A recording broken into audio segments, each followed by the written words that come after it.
ગુજરાતના અલગ અલગ જિલ્લાઓમાંથી અવારનવાર અસામાજિક તત્વોના વિડીયો સોશિયલ મીડિયા ઉપર સામે આવતા હોય છે।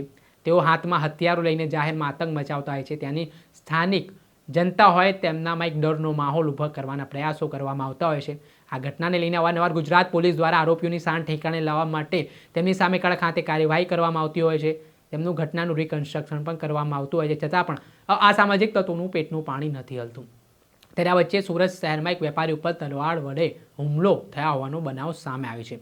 ઘટનાની વિગતે વાત કરીએ તો સુરત શહેરના સચિન વિસ્તારમાં અમર શૂઝ નામની દુકાન આવેલી છે અને આ દુકાનની અંદર જે માલિક હતા તેમના ઉપર એક અસામાજિક તત્વો દ્વારા તલવાર વડે હુમલો કરવામાં આવ્યો। આ ઘટનાથી સમગ્ર વિસ્તારમાં ખળભળાટ મચી ગયો હતો। વેપારી વર્ગમાં ડરનો માહોલ પણ સર્જાયો હતો।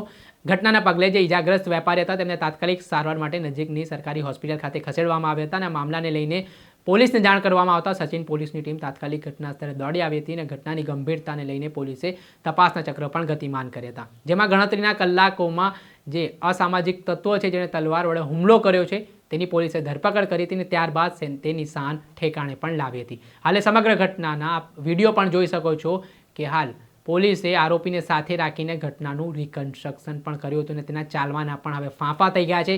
રાત્રે તેણે પહેલા તલવારો સાથે આતંક મચાવ્યો, હવે દિવસમાં તેની હાલત આ કરી। જે રીતે હાલ આરોપી દ્વારા આતંક મચાવવામાં આવ્યો છે તે મામલાના સંદર્ભમાં તેની સામે અલગ અલગ કલમો હેઠળ સચિન પોલીસ સ્ટેશને ગુનો નોંધીને કાયદેસરની કાર્યવાહી પણ હાથ ધરી છે। દર્શક મિત્રો, એનકમ પ્રેસ ન્યૂઝને આપ લાઇક કરો, સબસ્ક્રાઇબ કરો અને શેર કરવાનું ભૂલતા નહીં।